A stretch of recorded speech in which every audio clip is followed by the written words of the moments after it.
नमस्कार दोस्तों, एक बार फिर से आपका स्वागत है वाइड कास्ट पॉडकास्ट में। मुझे ऐसा लग रहा है वाइड कास्ट का नाम सिर्फ हॉरर के लिए रह जाएगा।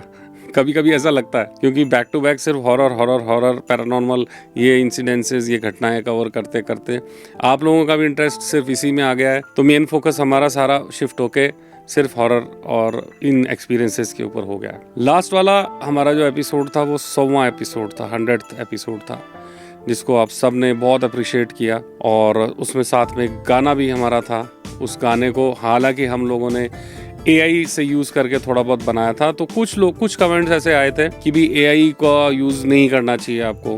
भाई नॉर्मल पॉडकास्ट में तो हम लोग नहीं करते हैं। सॉन्ग में AI इसलिए यूज़ किया, नहीं तो वो वीडियो पूरा ब्लैंक चलता, इसलिए यूज़ किया। हालांकि 101वें एपिसोड जो अभी मैं कर रहा हूँ, इसमें थोड़ी सी तकलीफ हुई करने में।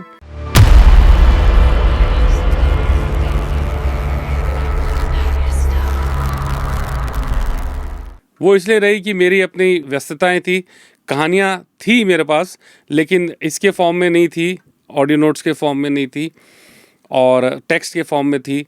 और हमारे बहुत सारे गेस्ट ऐसे हैं जिनसे मैंने रिक्वेस्ट की है, व्यूअर्स हैं जिनसे रिक्वेस्ट की है कि वो जब भी उनका राजस्थान का ट्रिप लग रहा है तो वो या तो बनाएं ट्रिप या फिर आएँ। तो उस कारण मेरे पास बहुत निक ऑफ टाइम में मेरे को ये एपिसोड करना पड़ रहा है। और मेरी भी खैर आपसे पर्सनल रिक्वेस्ट फिर है कि आपके साथ जो भी ट्रू इंसिडेंस हुआ हो हॉरर पैरानॉर्मल से रिलेटेड, चाहे आपके साथ चाहे आपकी फैमिली के साथ, तो आप मुझसे वॉइस नोट्स के ऊपर शेयर कर लो। नाम लेना न लेना वो आपकी विल है, वो आप वॉइस नोट के साथ ही या टेक्स्ट में लिख देना। तो फिर ये जर्नी क्या चलती रहेगी, क्योंकि बाकी काम करते करते 1 दिन या 2 दिन इसके लिए वाइड कास्ट के लिए मुझे निकालने ही पड़ते हैं स्टोरी टेलिंग के लिए। अदरवाइज़ तो गेस्ट हैं, उनको बुलाते हैं, गेस्ट के साथ वाला ज़्यादा स्मूथ चलता है, क्योंकि एक रियल आदमी साथ में बैठते हैं, वो अपने इंसिडेंट्स बताते हैं, तो दैट इज़ मच बेटर। वो ऑथेंटिक भी लोगों को लगता होगा। शायद कई लोगों जो नए व्यूअर हैं उनको ऐसा लगे कि मैं कहानियाँ बना रहा हूँ, लेकिन कहानियाँ बना नहीं रहा। मेरे पास बहुत सी लिस्ट है और उसी हिसाब से मैं शेड्यूल करता हूँ सारे काम को। तो आज एक कहानी मैं लेके आया हूँ। ये जो इवेंट था वो कहानी बन चुका है। हमारे ही एक व्यूअर हैं राजेंद्र किशोर जोशी जी, उन्होंने एक स्टोरी मेरे साथ शेयर की थी। कुछ कहानियाँ ऐसी होती है ना, यूनिवर्सल टाइप हो जाती है। अगर जो बहुत पुरानी कहानी है, हो सकता है ये कोई यूनिवर्सल कहानी हो, क्योंकि मुझे भी ये कहीं से 2 जगह से सुनी हुई लगी थी, लेकिन ये ऑथेंटिक कहानी है। ये हुई थी उनके फादर के साथ, मतलब वो भी, उनकी भी अभी काफ़ी एज है। उनकी फादर जब पढ़ते थे, ये कहानी है 1932 की, 1932 जब भारत आज़ाद भी नहीं हुआ था तब की है। जब वो पढ़ते थे तब की ये कहानी है। ये उनके पापा ने खुद उन्हें बताई थी, आप भी थी उनकी, कि भी ये ऐसा एक बार हुआ था, मैं स्कूल के हॉस्टल में हुआ था। अब सुनिए पूरी कहानी। किसी टाउन में, पास के टाउन में एक बड़ा स्कूल था, जो कि रेजिडेंशियल स्कूल भी था। आजकल तो हर जगह रेजिडेंशियल स्कूल बन गए हैं, लेकिन पहले कुछ स्पेशल जगहों पर ही इस तरह के स्कूल होते थे। तो वो स्कूल में वहाँ पर पढ़ते थे। जो लोकल बच्चे थे गांव के, वो तो गांव मतलब स्कूल आफ्टर स्कूल चले जाते थे, कुछ हॉस्टल में भी रुकते थे। अब वो हॉस्टल की सेटिंग इस तरह की थी कि एक तरफ हॉस्टल था, दूसरी तरफ स्कूल था, बीच में बहुत बड़ा ग्राउंड था। उस ग्राउंड के बीच में से ही जाके बगल वाला जो बड़ा टाउन था उसका रास्ता था। अब ये बात है लगभग सर्दी की, जैसा कि उन्होंने कहा कि कार्तिक का महीना चल रहा था, दिवाली वाला महीना जिसको बोलते हैं, वो वाला महीना चल रहा था। और धनतेरस की बात है, ये दिवाली से 2 दिन पहले की बात है। और ये अमावस्या का समय होता है, आपको पता है, फुल डार्क। तो हुआ क्या कि हॉस्टल के जो बच्चे थे कुछ साथ में, उन्होंने कहा कि भाई दिवाली पे कुछ स्पेशल लाइटिंग टाउन में हो रही है। हालांकि इलेक्ट्रिसिटी हर जगह पहुंची भी नहीं थी, और पहुंची भी थी तो सप्लाई इस तरह की नहीं आती थी हर जगह। तो लालटेन का काफ़ी वहाँ पर चलन था, मतलब कि वो होती थी, वही that was the only source जो रात को रोशनी के लिए वही होता, लालटेन या मोमबत्ती या दिए की या चिमनी। तो लेकिन लालटेन वाज मोर ड्यूरेबल, क्योंकि हवा वगैरह में भी वो टिक सकती थी। तो सारे हॉस्टल्स में लालटेन ही मतलब हर रूम में थी। तो हुआ क्या कि उन बच्चों ने, साथ वाले जितने भी रूम्स थे कॉरिडोर में, उन्होंने कहा कि भाई हम लोग तो रोशनी देखने जाएंगे, तुम भी चलो। उनके फादर को बोला। अब उनके बाय चांस कुछ उनको पढ़ना था, स्पेशल कुछ रिवीजन करना था, तो उन्होंने कहा कि भाई मैं नहीं जा रहा, आप लोग चले जाओ। तो वो अकेले अपने रूम में थे, रूम में टेबल कुर्सी पे बैठ के पढ़ रहे थे लालटेन की रोशनी में। टाउन के रास्ते, वो मैदान होते हुए सारे निकल गए, सब सारे। अब जैसे ही एग्ज़िट हुए वो, उन्होंने अपना रूम बंद कर लिया। पढ़ाई है, शांति से पढ़ूंगा, बल्कि अच्छा है, ज़्यादा शोर नॉइज़ नहीं है तो पढ़ूंगा आराम से। अब हुआ क्या, थोड़ी देर में उनको ऐसा लगा बाहर की तरफ कॉरिडोर में कोई बूट पहन के, खट खट खट, बूट की साउंड अलग होती है, बूट पहन के कोई चल रहा हो, ऐसा फील हुआ उनको, ज़ोर ज़ोर से चल रहा हो। तो एक बार उन्होंने नज़रअंदाज किया, फिर दोबारा वही साउंड आई कि जैसे उनके रूम के बाहर ही कोई बूट पहन के चल रहा है। तो उन्होंने जस्ट टू कंफर्म भी कौन है, क्योंकि सारे लोग तो चले गए, तो वो अकेले थे हॉस्टल में। उन्होंने डोर खोल के देखा तो कोई भी नहीं था। फिर वो लैच करके दरवाजे को वापस कुर्सी पे आके बैठ गए। चेयर पे जैसे ही बैठे पढ़ने लगे, फिर दोबारा वही सेम इंसिडेंस हुआ कि कोई बाहर जैसे चल रहा हो। फिर जैसे ही वो उठ के चले, डोर खोला, फिर चेक किया तो कोई भी नहीं था। अगेन उन्होंने कहा कैसे साउंड आ रही है। फिर भी एक बार में कोई बिलीव करता नहीं ना कि क्या हो सकता है। फिर भी बैठ गए आके। जैसे ही चेयर पे बैठे, अगेन दैट साउंड। इस बार डबल श्योर करने के लिए वो बाहर जाके कॉरिडोर में और लंबा चल के इधर उधर देखा उन्होंने, कहीं कोई ऐसा तो नहीं उधर जाके लेफ्ट या राइट में हो गया हो कहीं कॉरिडोर में। फिर उन्होंने इस बार ऑब्जर्व किया कि जैसे ही वो उठते हैं चेयर से तो वो साउंड बंद हो जाती है, जैसे ही वो चेयर पे आके बैठते हैं तो वो साउंड आ जाती है। ऐसे में एक बार उनको बीच में ये भी लगा कि हो सकता है कोई लेट नाइट कोई पास के किसी गांव में डाणी में कोई काम चल रहा हो और मेरे को वहम हो रहा हो। पर जब ये ऑब्जर्वेशन, उनकी उस ऑब्जर्वेशन को स्ट्रांग उन्होंने किया कि भाई मैं चेयर पे बैठ रहा हूँ तो ये साउंड आ रही है, और मैं चेयर से हट रहा हूँ तो साउंड बंद हो रही है, आदमी फिर जजमेंटल हो जाता है काफ़ी। तो फिर हुआ क्या, वो छोटी प्रैक्टिस करते हैं ना जैसे, फिर खड़ा हुआ, देखा, नो साउंड, बैठे, साउंड, कंफर्म हो गया उनको 100% लग गया कि कोई एंटिटी है। तो जैसे ही वो बैठे, उन्होंने चैलेंज किया, कौन है रे तू, क्या चाहिए, कौन है। तो जैसे ये बोला, तो फिर पास वाले रूम के दीवार से, जैसे मान लो यहाँ पर वो लगी हुई है चेयर, टेबल चेयर लगी हुई है, तो पीछे से, उसके पीछे वाली जो वॉल है, वो वहाँ से ज़ोर ज़ोर से कोई लात मार रहा हो बूट से दीवार के। तो वो डबल श्योर हो गए भाई, बगल वाले और रूम में कोई एंटिटी हो, जब क्योंकि वो अकेले रह गए तब उनको फील हो रहा था। तो चैलेंज कर लिया, तो वो और ज़ोर ज़ोर से उग्र रूप ले लिया उसने, भयंकर, जैसे दीवार तोड़ के ही आएगा क्या। इतने में क्या हुआ, ये इस सब दौर में कोई आधा पौन घंटा निकल गया। तब उनके जो स्टूडेंट्स थे बचे हुए, जो वो देखने गए हुए थे, वो वापस आए तो जैसे उनको उन्होंने सारा किस्सा बताया कि भाई ये समस्या है कि मैं चेयर पे बैठता हूँ तो साउंड आने शुरू हो जाती है कि जैसे कोई चल रहा हो, और अब तो बहुत इसमें ये हो गया। लेकिन जैसे ही वो खड़े हो गए, सारा डिस्कशन चल रहा था। थोड़ी देर में सेम रास्ते से हॉस्टल का जो चौकीदार है वो भी गया हुआ था, बाई चांस खाना वाना गया होगा घर पे अपने। तो वो वापस आया तो उससे डिस्कस किया कि भाई ये हो रहा है हमारे साथ, ये मतलब मैं अकेला रहा तो मेरे साथ ये हुआ। तो चौकीदार ने कंफर्म किया कि भाई ऐसा है, बाय चांस ये चेयर जो है ये प्रिंसिपल साहब की है, और जो दिवंगत प्रिंसिपल साहब हैं, कभी स्कूल में रहे होंगे, जिनकी वो आत्मा है, वो अपनी चेयर पर लौटते हैं दिवाली वाली रात और इसके आसपास जो दिन होते हैं वो, और वो उनको बिल्कुल ये पसंद नहीं है कि कोई दूसरा उनकी चेयर पे बैठे। ये रीज़न है। तो कई बार बड़ी अजीब सी लगाव, क्योंकि प्रिंसिपल साहब ने जब किसी स्कूल में इतना सर्व किया हो और वो लगाव हो, और प्रेत उस योनि में, भूत की योनि में या प्रेत की योनि में वो उनको रुकना पड़ रहा है, तो फिर ऐसे अटैचमेंट्स में वापस आती हैं सोल्स। तो ये स्टोरी थी, बहुत पुरानी थी, हो सकता है कई लोगों ने सुनी हुई हो, क्योंकि क्या होता है कि एक जो स्टोरी निकलती है वो 1 से 2 लोग, 2 से 4 लोग, थोड़ी बहुत हो सकता है मॉडिफाई भी हो जाए, लेकिन ये तो उनके फादर के साथ ही डायरेक्ट हुई थी और I am the only mediator जो मैं नरेट कर रहा हूँ।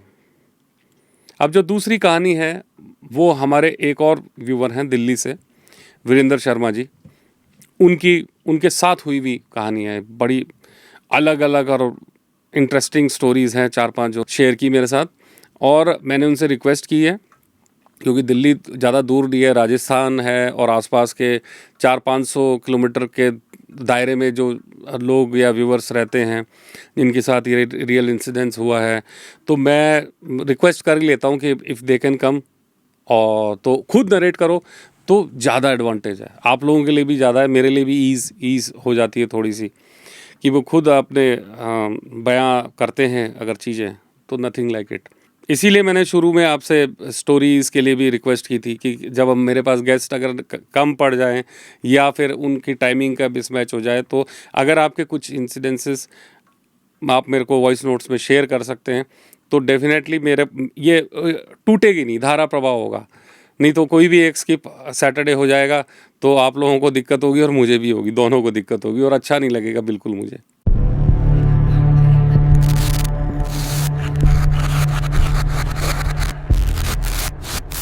ये हॉरर इंसिडेंस हुआ हमारे व्यूअर वीरेंद्र शर्मा जी के साथ। उन्होंने 4-5 वॉइस नोट मुझे भेजे थे, मेरे साथ शेयर किए थे, लेकिन मैंने उनसे रिक्वेस्ट भी की थी कि वो खुद भी आएँ। तो फ़िलहाल के लिए उनके जो इंसिडेंसेस हैं जो उनके साथ घटे, जो उनका फर्स्ट एनकाउंटर हुआ था, एक तरह से आमना सामना एनकाउंटर, मतलब वो वैसा एनकाउंटर मत लेना क्योंकि भूत प्रेत और जिन ये तो सिर्फ एक ग्लिम्स देते हैं कि अपनी प्रेजेंस दिखाने की, नॉर्मली ये कुछ करते नहीं, डराते नहीं है, मतलब अनलेस एंड अनटिल आप उनकी जगहों पर जम के न बैठ जाओ। अभी इससे पहले वाली स्टोरी थी वो भी ऑलमोस्ट वही चीज़ थी कि उनका लगाव, जो प्रिंसिपल का लगाव था चेयर से था, अपने स्कूल से था, तो स्कूल में वो घूम रहे थे, लेकिन जैसे ही उसको पता लगा इनकी चेयर पे कोई बैठा है तो वो तुरंत ऑफेंड हो गए थे, बार बार ऑफेंड हो रहे थे। वो तो समय पे अगर वो नहीं आते गार्ड और वो सब उसके दोस्त लोग, तो हो सकता है कुछ और भी हो सकता था। तो वीरेंद्र जी वाली जो फर्स्ट इंसिडेंस है वो दिल्ली का ही है, लगभग 30 साल पुराना, 30 इयर्स बैक। उनके बड़े भाई साहब जो हैं वो बहुत ज़्यादा बीमार थे तो उनको हॉस्पिटलाइज़ करना पड़ा था, और दिल्ली का एक कोई राजन बाबू हॉस्पिटल उन्होंने बताया था, राजन बाबू हॉस्पिटल में वो एडमिट थे। अब पहले होता क्या था कि कुछ थोड़ा ऐसी मेडिकल साइंस भी इतना वो नहीं था और क्या पता उनकी कौन सी क्या हो, तो 10-15 दिन उनको एडमिट रहना पड़ा था। तो उस दौरान होता क्या था कि आज की डेट में तो मेडिकल साइंस और हॉस्पिटल्स बहुत एक लेवल पे पहुंच गए हैं कि जो डाइटिशियन ने रिकमेंड किया है बीमारों के हिसाब से कि भी आपको ये खाना, पहले कैंटीन्स भी इतने नहीं हुआ करते थे, तो वो रूटीन में जो उनको खाने वाला सिस्टम होता था वो घर से ही टिफ़िन लेके सुबह और शाम का ले जाया करते थे, और चूँकि बड़े भाई थे तो साथ में वहाँ टाइम्स भी स्पेंड करते थे। बेटर स्वास्थ्य लाभ के हिसाब से मिलने जुलने वाले पहले तो खूब अलाउ थे, आजकल तो उनके भी टाइमिंग फिक्स कर दिए, 1 घंटा सुबह शाम, उसमें भी एक बार में एक जाएगा, बहुत सारे चीज़ें हो गई। पहले ऐसा नहीं हुआ करता था, वार्ड में अगर 2-2 3-3 4-4 लोग भी जा रहे हैं तो अलाउ था सब। तो ऐसे ही वो रूटीन में जाते थे खाना लेके सुबह शाम का, और वहाँ पर थोड़ा बहुत हॉस्पिटल में स्वास्थ्य लाभ के हिसाब से घूमते भी थे। उसके बाद में वो दिन का खाना दे के या रात का खाना दे के टाइमली आ जाते थे। अब एक दिन उनको शाम का खाना लेके जाना था। उस दिन हुआ क्या, रूटीन में वो स्कूटर पे अपने जा रहे थे, जाने के बाद उनसे मिले करे और खाना वाना खिलाया, उसके बाद में वो वापस आ रहे थे। तो जैसे ही वो निकले हॉस्पिटल से लिखने के बाद, उसमें कई बार होता है ना, बड़े हॉस्पिटल होते हैं, आगे के दरवाजे अलग हैं, पीछे के दरवाजे, मल्टीपल एंट्रीज एग्जिट्स होते हैं। तो वो पीछे का दरवाज़ा था या कुछ ऐसा था कि वो उस रोड को नॉर्मली यूज़ नहीं करते थे लोग, और सुनसान भी हो जाता था कई बार, और लेट नाइट तो हो ही जाता था। कुछ रास्ते ऐसे होते हैं जो चलने वाले रास्ते होते हैं, वो तो दिन रात चलते रहते हैं। कुछ रास्ते ऐसे होते हैं कि मेन रोड के साथ में ही होते हैं, लेकिन वो फिर भी उन पे ट्रैफिक उतना नहीं होता। तो रात के खाना देने के बाद, खिलाने के बाद वो वापस निकले हॉस्पिटल से, उसी पीछे वाले रास्ते से निकल के थोड़ी दूर आगे चले होंगे, तो वहाँ सिस्टम क्या, रूटीन में दिन में भी जाते थे उस रास्ते थे। तो उस रास्ते में क्या था, पहले एक छोटा सा जैसे आला टाइप में मंदिर बना हुआ था कोई दीवार में, उसके आगे एक पीपल का पेड़ था। उसके पीपल का पेड़ क्रॉस होने के बाद में थोड़े से खंडर से थे, पुरानी बिल्डिंग्स के, जैसे टूट फूट को कई टाइम से यूज़ नहीं की हुई। तो ये उस वहाँ का सिनेरियो था। वो बाहर निकलते ही फिर वो स्कूटर पे आराम से चल रहे थे। पहले वो छोटे लाइटों में, लाइट भी कहाँ स्कूटर की इतनी हुआ करती थी, तो वो धीरे धीरे चल रहे थे आराम से। मंदिर क्रॉस हुआ, फिर पीपल का पेड़ आया। पीपल का पेड़ आते ही उनको, जैसे पीपल का पेड़ नॉर्मली 1-2 मंजिल 3 मंजिल तक, डिपेंड करता है पेड़ की साइज़ का कितना पुराना, तो ऐसा लंबा पीपल का पेड़ था। पीपल के पेड़ के साथ ही उनके पत्तों को छूता हुआ तक ऐसे कोई बहुत बड़ा दानव टाइप आदमी उनको दिखा, कुर्ता पजामा पहना हुआ, वाइट, लंबा चौड़ा। मतलब अब उस रेशियो वाइज देख लो आप कि अगर वो कोई 15-20 फीट 25 फीट बड़ा आदमी है तो उसका फेस भी क्या होगा, वो 3-4 फीट बड़ा फेस उसका, रेड आइज उसकी। और वो तो देख के एकदम घबराए। और जब नीचे से आप आदमी यूँ चल रहा हो और लाइट स्कूटर की पूरी उस पर रिफ्लेक्ट हो, वाइट पे चमके, वाइट एकदम दिखे, तो वो घबरा गए। वो तो आउट ऑफ कंट्रोल हो गए कि ये क्या चीज़ है, सडन ब्रेकिंग करें और क्या करें। इतने में जब उन्होंने पूरा देखा तो 3-4 फीट बड़ा फेस और बड़ा भयानक सा वो लाल आँखें, और उनसे आँखों से आँखें जैसे ही मिली उसकी, उनकी, वीरेंद्र जी की, तो वो मतलब स्कूटर से कंट्रोल उनका छूट गया। वो साइड में जाके कोई, चाहे हॉस्पिटल की शायद बाउंड्री वॉल होगी, उस पर जाके स्कूटर जाके भिड़ के वो गिर गए। जैसे ही वो साउंड सुनी, तो बाय चांस की बात है, जैसे मल्टीपल डोर्स होते हैं ना हॉस्पिटल के, तो वो बाउंड्री वॉल के बगल में एक और डोर था, वहाँ कोई गार्ड रूम था। गार्ड अंदर से भाग के आया कि ये किस तरह की साउंड है। जैसे उसने देखा कि यार एक आदमी गिरा हुआ है, तो उसको लगा यार ये पी पा के तो नहीं आया, कहीं शराब पी के आया हो, तो भिड़ गया वो डर के। तो फिर उसको उठाया, पास में आके पहले सूंघा, कंफर्म किया, फिर बोले कैसे कैसे हो, क्या हो गया। तो मतलब स्कूटर पकड़ खड़ा किया, फिर उन्होंने इशारा किया पेड़ की तरफ, बोले उस तरफ मुझे को कुछ ऐसा ऐसा दिखा है, कोई लंबा चौड़ा ये वो। तो गार्ड समझ गया तुरंत। गार्ड ने कहा कि अब ऐसा है, ये स्कूटर सीधा कर दिया है, सीधे जाओ जिस रास्ते से जा रहे थे, पीछे से कोई भी अगर आवाज़ आए, कोई रोके, रुकना मत, और आप कल आना सुबह, कल मैं बताऊंगा इसके बारे में, अभी नहीं बता रहा आपको। तो वो घबरा तो गए थे भयंकर, लेकिन क्या, घर तो पहुंचना ही है। तो स्कूटर, और फिर एक आदमी मिल गया, तो थोड़ा ढांढस रहती है कि भाई, और वो कह रहा है कि भाई आप सीधे जाओ, और उन्होंने मतलब गाइडलाइंस बता दी एक तरह से कि सीधे जाओ, रुकना मत। तो वो स्ट्रेट अवे अपने घर पहुंच गए। घर पहुंचने के 2-3 दिन तक वो बीमार रहे, बुखार हो गई, अच्छी खासी बुखार हो गई। 2-3 दिन बाद जाके जब नॉर्मलाइज हुए, फिर 3 दिन बाद वो वापस हॉस्पिटल आए। फिर उसी गार्ड, मतलब वो उस गार्ड रूम के पास आए। बाय चांस की बात है कि सेम गार्ड की ही ड्यूटी थी, नहीं तो हॉस्पिटल्स में होता है ना, डे शिफ्ट अलग, नाइट शिफ्ट अलग, ऐसे करके। तो वो गार्ड जो रात में मिला था, वो गार्ड उनको मिल गया। फिर उस गार्ड से पूछा कि भाई वो क्या चीज़ थी। तो उसने कहा देखो ऐसा है, ये जो पीछे वाला रास्ता है, इसमें क्या है कि पहले इस जगह पे, पीपल के पेड़ के जस्ट आगे जो आप खंडर देख रहे हो ना, वो मॉर्चरी थी। मॉर्चरी थी, और वहीं पे इसका ये जिन का वास था, उस मॉर्चरी में ही रहता था एक तरह से जिन। और मॉर्चरी तो वहाँ से शिफ्ट हो गई दूसरी जगह पे, लेकिन वो खंडर वहीं का वहीं रह गया। तो ये जिन की जगह है, ये वहीं रहता है। वो कभी कभी दर्शन दे देता है ऐसा, हालांकि किसी को कहता नहीं कुछ, लेकिन ऐसे दर्शन किसको चाहिए। इतना लंबा चौड़ा कोई दानव टाइप आदमी अगर सामने आपके खड़ा हो जाएगा तो कोई भी घबरा जाएगा। वो उसने कहा कि यहाँ की डॉक्टर्स और नर्सेज को भी पता है, वो भी इस रास्ते को अवॉइड करती है एक पर्टिकुलर टाइमिंग के बाद, कोई भी नहीं जाता, इसलिए आप भी यहाँ से न जाओ। तो ये उनका पहला इंसिडेंस था। और मैं समझ सकता हूँ, अभी अपने चैनल पे भी 2-3 मैसेज ऐसे चल रहे हैं कि लोगों ने जब ये देखा कि हमने इस तरह की 12-15 फीट बड़ी एंटिटी देखी, किसी ने डबल श्योर भी किया उसको, किसी व्यूवर ने, कि बोले हाँ किसी ज़माने में किसी टाइम में उन्होंने भी देखी ऐसे कोई 20-22 फीट तो बेसिकली जिन से होते होंगे, मुझे भी ज़्यादा इस बारे में नहीं पता। तो ये चीज़ें हैं, जिसको एक्सपीरियंस हो जाए तो वो तो एलोबरेट कर सकता है।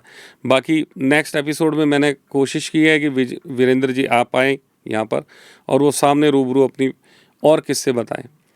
हालांकि और अभी मैं बताने वाला हूँ 3-4 उनकी इंसिडेंसेस और हैं। वीरेंद्र जी की फैमिली में ये लोग 5 बहन भाई हैं, जिनमें सबसे छोटे वीरेंद्र जी हैं।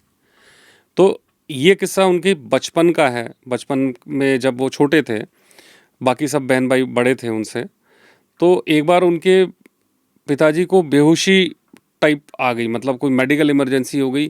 तो उनके ताऊ जी, उनकी मम्मी और कुछ 1-2 बहनें, वो सब लेके उनको हॉस्पिटल लेके भागे थे।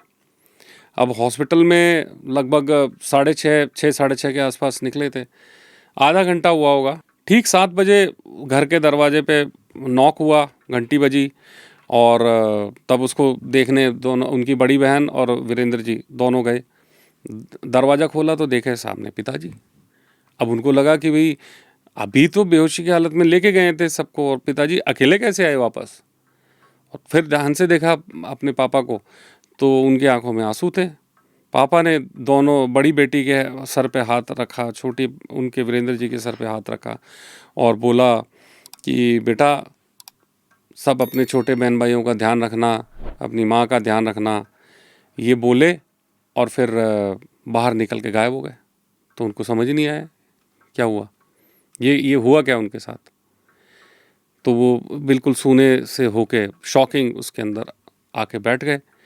आधा पौन घंटे बाद गाड़ियों की, कुछ गाड़ियाँ रुकने की बाहर ग्राउंड फ्लोर पे आवाज़ आई। शायद वो फर्स्ट फ्लोर पे रहते थे। तो वो उन्होंने ऊपर से देखा तो एक पिताजी के एक फ्रेंड आए हुए थे रुक। तो वो पहचान गई लड़की। तो उन्होंने पूछा कि अंकल पापा तो हॉस्पिटल में हैं। तो बोले हाँ बेटा पता है, मेरे को पता है, मैं तो वेट कर रहा हूँ। तब तक एम्बुलेंस और 2-3 गाड़ियाँ और आई और फिर फादर की डेड बॉडी को लेके वो लोग ऊपर आ रहे थे। अब ये इंसिडेंस ऐसा अजीब सा है कि आपको भी अज्यूम हो गया होगा कि कौन आया था। ताऊ जी ने बताया कि बोले ठीक 7 बजे उनकी डेथ हुई। तब तक अपने दोनों बाकी बहन भाइयों को इन्होंने बता दिया, सिर्फ मदर को नहीं बताया था कि भाई ऐसा ऐसा हुआ था, पिताजी यहाँ आए थे 7 बजे फिक्स। तो 7 बजे उधर हॉस्पिटल में डेथ हुई और 7 बजे ही घर पे आके वो आशीर्वाद देने उनको आए थे, लास्ट देखने उनको आए थे। कहते हैं ना कि सोल एकदम जब डिपार्ट होती है तो अपने बेस्ट, जो उनको सबसे ज़्यादा लाड होता है, सबसे वीरेंद्र जी के साथ उनका बहुत लगाव था। सबसे 5 बहन भाइयों में सबसे ज़्यादा प्यार उनसे करते थे। तो वो सोल वहाँ उसी टाइम में आई थी।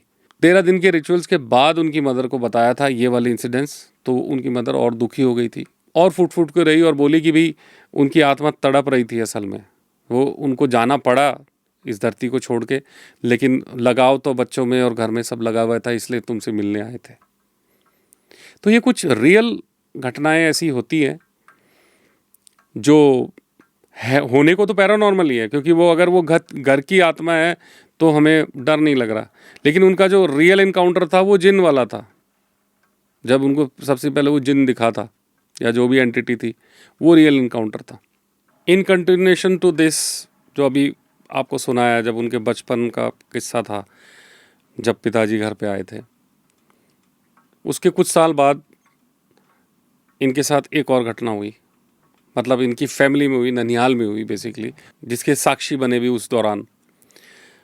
नॉर्मली ये क्या करते थे, जब भी छुट्टियां होती थी, गर्मियों की छुट्टियां, ये क्या हर घर ऐसा ही करता था, अपने नानी के यहाँ जाते थे, वहाँ खेलते थे और अपनी छुट्टियों का आधा या पूरा टाइम वहाँ स्पेंड करके फिर आते थे।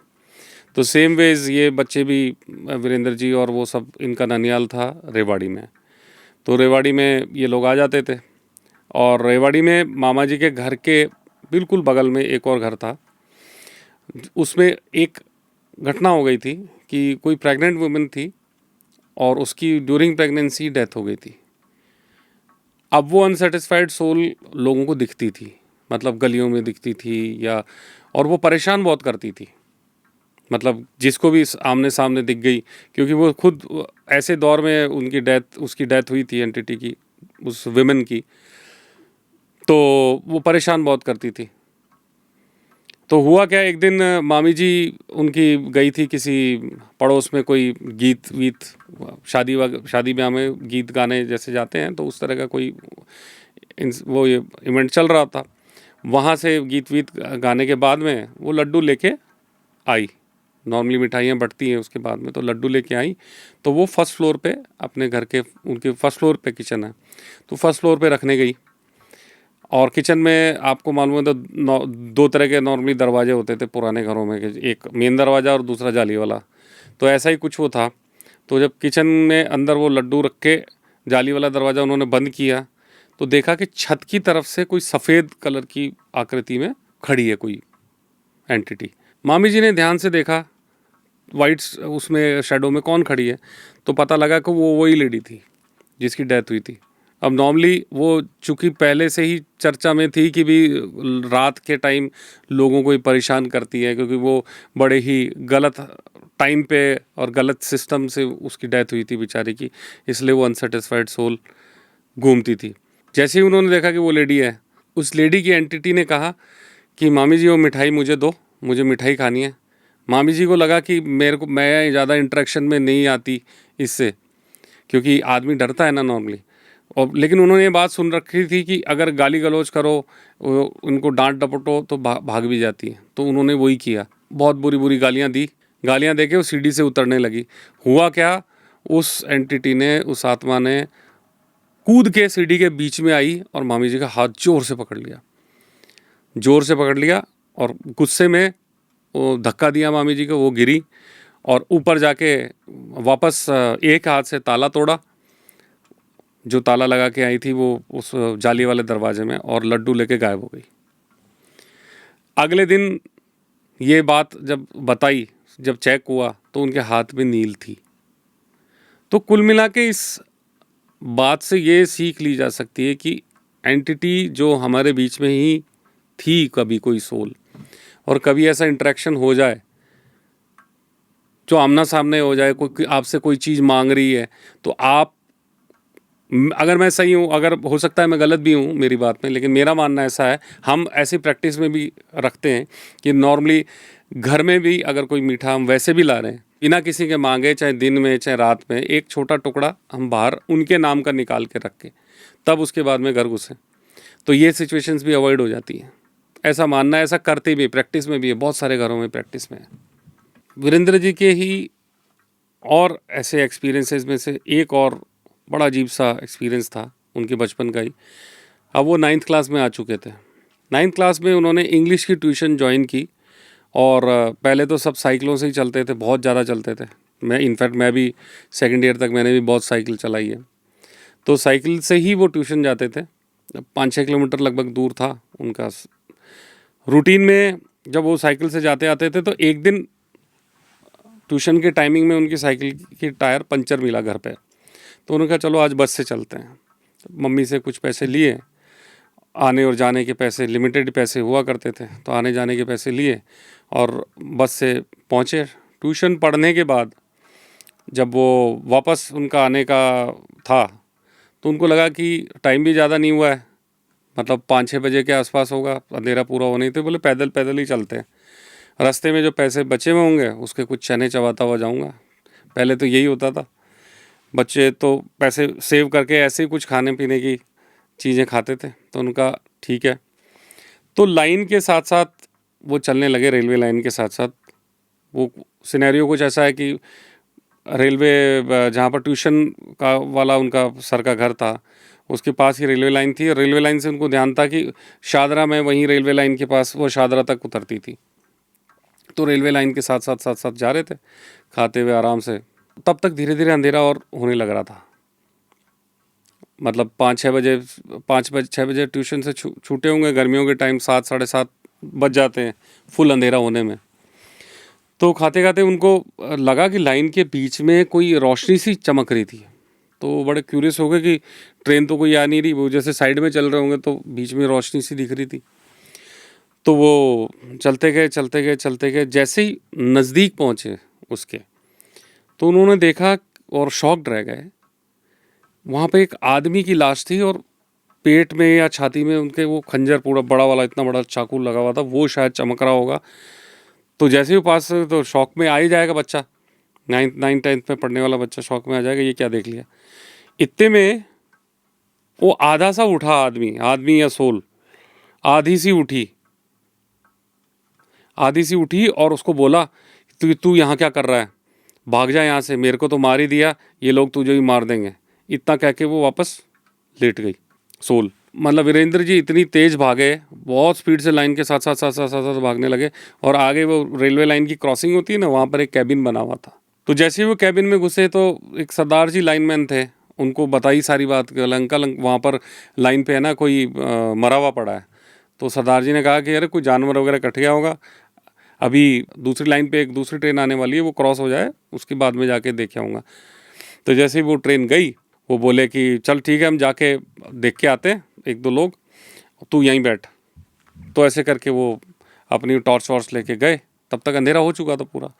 जैसे वो देख के गए, थोड़ी देर तो वेट किया कि वो जा रहे। थोड़ी देर बाद में देखा वो लोग भी भागते हुए आ रहे हैं, वापस भागते हुए आ रहे हैं। तो वो और घबरा गया, तो बोले क्या अंकल क्या हुआ। बोले तूने जब, फिर सरदार जी ने पूछा कि तूने जब देखा उसको तो वो मरा हुआ था।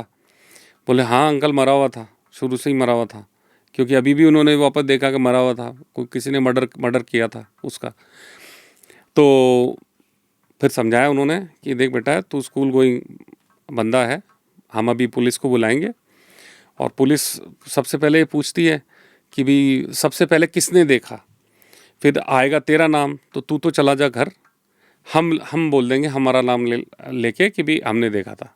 तो जैसे उन्होंने लाइनमैन सरदार जी ने कहा था कि तू घर जा, तो घर वो जाता है, अपने वीरेंद्र जी घर जाते, घर जाके अपनी मम्मी को सारी बात बताते हैं कि मम्मी ऐसा ऐसा ऐसा हुआ, मैंने ये देखा एक आदमी मरा हुआ था, फिर वो उठ के मेरे को बोला, फिर वापस लेट गया।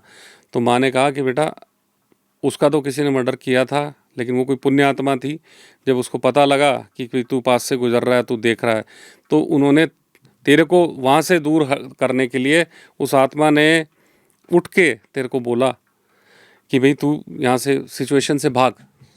और वहाँ पर लाइनमैन सरदार जी भी अच्छे मिल गए, उन्होंने भी तेरे को समझाया, तो तू इन पछड़ों से बच गया।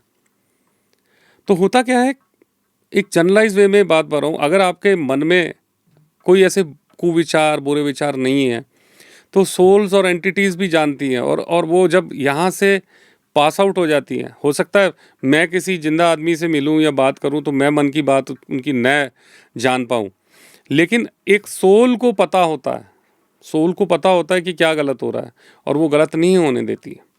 तो ऐसे करके ये इंसिडेंट्स उनकी लाइफ में एक और हुआ था, और बड़ा इंटरेस्टिंग और इंस्पायरिंग है। वीरेंद्र जी के अभी तक के किस्से उनके बचपन से जुड़े हुए थे, जैसे जैसे वो बड़े हो रहे थे, वो सारे किस्से, वो इंसिडेंसेस उन्होंने मेरे से जैसे शेयर किए थे, वैसे के वैसे मैं आपको बता रहा हूँ। अब जो इंसिडेंट्स मैं आपको बता रहा हूँ, ये उनके जवानी का है। अब वो दिलशाद गार्डन में रहते हैं। तो उन दिनों बिज़नेस के सिलसिले में उनको आगरा जाना पड़ा था। तो दिल्ली जयपुर आगरा, नॉर्मली हम लोग भी खूब बाय कार ही ट्रैवल करते हैं, और दिल्ली आगरा तो बहुत ही नज़दीक है। आगरा का काम करते करते उनको शाम के 8 बज गए थे। मतलब उन्होंने सोचा था कि दोपहर तक हो जाएगा, लेकिन दोपहर तक नहीं हुआ, तो सेम डे उनको ट्रैवल बैक करना था। तो फिनिश होते होते 8 बज गए थे। अब उस टाइम भी 4-5-6 घंटे का रास्ता तो इनफैक्ट होगा ही, क्योंकि बात है कैसेटों के दौर की, जब म्यूज़िक सिस्टम के अंदर कैसेट्स लगती थी, MP3 नहीं लगती थी, कैसेटों के दौर की बात है। तो समाउ वो रवाना हुए वहाँ से, और घंटे 2 घंटे बाद 3 घंटे बाद उनको बीच में मिडवे पे, तो उन्होंने कहा मिडवे पे रुकेंगे तो बहुत टाइम लगेगा, टाइम टेकिंग होता है, तो बीच में उनको टॉयलेट आया। तो रोड के साइड में लगाई, साइड में लगा के थोड़ा सा उतरने के बाद वो यूरिनेट करने लगे।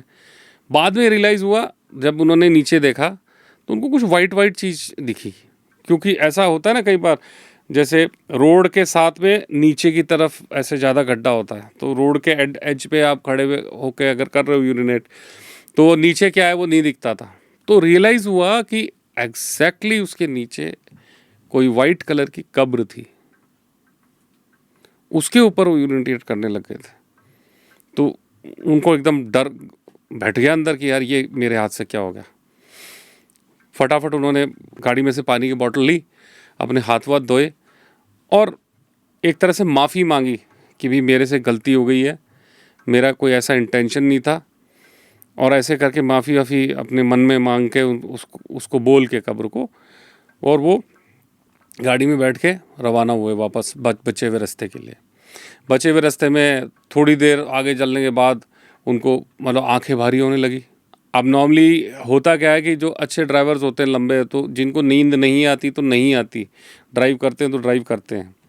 तो उनको ऐसा लगा कि भाई नींद मेरे को क्यों आ रही है, क्योंकि अच्छे ड्राइवर थे वो, रात रात को ओवरनाइट भी चलाते थे, तो भारी लगा। फिर भी बड़ी मुश्किल के आंखें खोल खोल के चलने लगे। फिर आगे, फिर किसी ढाबे पे पानी वानी उतर के पानी वानी फेस पे मारा, चाय वाय पी, फिर आगे चले। फिर बड़ी मुश्किलों से करते करते वो फरीदाबाद तक आ गए। फरीदाबाद में आके एक बार गाड़ी बंद सी हुई उनकी। गाड़ी जब बंद हुई तो काफ़ी एफर्ट के बाद भी उनको समझ नहीं आया कि भाई क्यों बंद हो रही है। तो ऐसे ही बैक ऑफ माइंड में चलता है ना, तो उनको लगा कि यार ये हनुमान चालीसा की कैसेट है, तो उन्होंने हनुमान चालीसा की कैसेट गाड़ी में चलाई। चलाते ही फिर थोड़े एफर्ट किए गाड़ी चलाने की, तो वो स्टार्ट हो गई। तो समहाउ उन्होंने स्टार्ट करके अपने घर तक, दिलशाद गार्डन तक आ गए। तब तक रात के 2-2:30 बज गए थे। 2-2:30 बजे सेटल होने के बाद, घर में ऊपर जाने के बाद अपने बेड पे सोए। और सोने में जब क्या होता है कि जब इतना ट्रैवल फटीग होता है तो एकदम से नींद नहीं आती। नींद नहीं आती तो खुली आंखों से उनको ऐसा नज़र आया कि विंडो की तरफ बाहर कोई बहुत बड़ा काला साया है, बहुत अच्छी हाइट वाला। तो वो देख के घबराए और वो साया एकदम से झटके से पूरी विंडो क्रॉस करके अंदर आया और अपना एक पाँव लगा के उसने छाती पे रख दिया। छाती पे रखा और वो तो होता क्या है, जब ऐसी शक्तियों के पोजेशन में, मिनी पोजेशन में भी अगर आ जाते हो तो आप बिल्कुल हाथ पाँव काम करने बंद हो जाते हैं और ज़बान भी निकलना बंद हो जाती है। तो ऐसे करके मतलब वो मन ही मन उससे बोले, मन ही मन उन्होंने बोला कि भाई मैंने तो माफ़ी भी मांगी थी आपसे कि भाई मेरे से गलती हुई, ये हुई। लेकिन वहाँ की तरफ से फिर अंदर से वो फीलिंग आ रही थी कि मैं तेरे को ऐसे माफ़ नहीं करूँगा। फिर इनको स्मरण आया, फिर इनमें अंदर से हनुमान चालीसा, हनुमान जी को याद किया। तो जैसे ही हनुमान जी को याद किया तब वो उसके चंगुल से छूटे, तो वो दूर हटा। दूर हटते ही जैसे वापस पावर में वो आए, तो फिर वो दोबारा उन्होंने घर के कैसेट डेक में हनुमान चालीसा चलाई। ये चीज़ ऑलमोस्ट एक रिपीटेटिव उनके साथ होने लगी 6-7 दिन, 8 दिन। ये पूरा वो बन गया था चैनल उनका। ये चीज़ रूटीन में 4-5 दिन होने लगी कि वो लाइट जला के सोते हैं और हनुमान चालीसा रात को 2-2:30 बजे, 3 बजे हनुमान चालीसा चल रही है और रात भर लाइट जल रही है। तो फिर मदर को उनको शक हुआ कि भाई क्या प्रॉब्लम है, इसके साथ बात करती हूँ। फिर मदर से जब बात की तो मदर को उन्होंने तब किस्सा बताया कि मेरे ऐसी ऐसी घटना हो गई थी। तो मम्मी ने कहा कि भाई पास में ही पंडित जी रहते हैं, उनके पास चलते हैं, वो तेरे को देख के बताएंगे क्या प्रॉब्लम कहाँ है।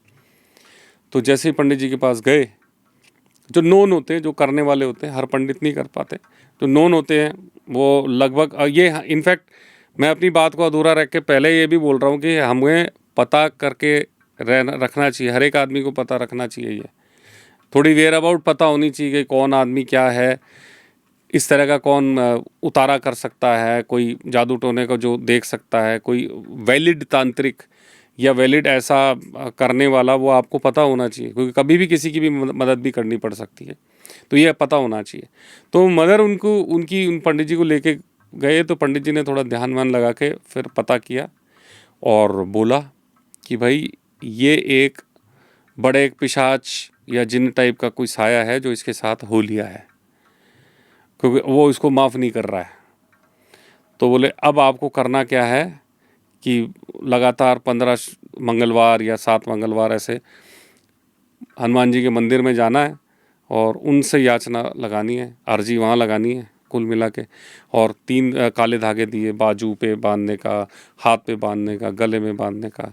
और बोला कि ये धागे, होता क्या है कि ये शक्तियाँ जब इनके पोजेशन में आते हो तो ये शक्तियाँ एक धागा खुलवा लेती हैं, 2 खुलवा लेती हैं, लेकिन 3 नहीं खुलवाती। तो तीनों आप वियर करके रखो, 15 दिन के अंदर अंदर आपको फ़ायदा होगा।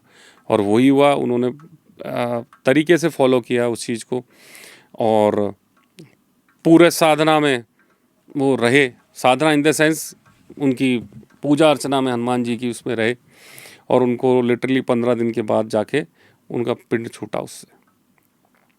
तो एंड ऑफ द स्टोरी यही है कि कई बार क्या होता है, हम लोग अपनी बिजी लाइफ में इतने बिजी होते हैं। भाई हो सकता है जैसे हमारे लाखों लोग देख रहे हैं सब्सक्राइबर्स, लेकिन स्पिरिचुअल डेप्थ हर एक की अलग अलग होती है। आई मीन टू से सिर्फ मंदिर जाना स्पिरिचुअलिज्म नहीं है, सिर्फ घर के अंदर अगरबत्ती जलाना या घर के मंदिर में दिया बत्ती करना स्पिरिचुअलिटी नहीं है। स्पिरिचुअलिटी वो भी है कि अगर आप भगवान का नाम स्मरण रख रहे हो बैठे बैठे भी, वो भी एक बहुत डीप स्पिरिचुअलिटी है। That is connection, that is the true connection. होता क्या है कि रूटीन लाइफ में हम लोग अपना काम करते रहते हैं, और जब कोई प्रॉब्लम आती है तब हम भगवान को याद करते हैं। तो ये मैं जहाँ तक समझ पाया हूँ कि इस बार लास्ट वाली उनकी जो इंसिडेंस हुआ, जो घटना हुई, उसमें भी यही था। उन्होंने हनुमान चालीसा की कैसेट लगाई, कैसेट का सपोर्ट लिया, जबकि हनुमान जी को सिर्फ अगर याद भी कर लो, लेकिन वही है कि मीडियमशिप है कि वो कैसेट मीडियम बनी, उसके बाद में वो वही कैसेट ही लगाते थे, क्योंकि फिर हनुमान चालीसा बोल तो पाता नहीं अगर आदमी पोजेशन में है तो इसलिए वो कैसेट चला के रखते थे। तो मेरे कहने का मतलब है कि ये इस तरह की जो शक्तियाँ हैं, तो आप अगर भगवान को हमेशा याद रखो, हमेशा उनको सुबह शाम बैठे उठते सोते करते उनको हमेशा याद रखो, तो प्रॉब्लम में फंसोगे ही नहीं। और अल्टीमेटली इन बुरी शक्तियों से बचने के लिए स्पिरिचुअलिज्म, अपना स्पिरिचुअलिटी स्ट्रॉन्ग हमें रखनी चाहिए।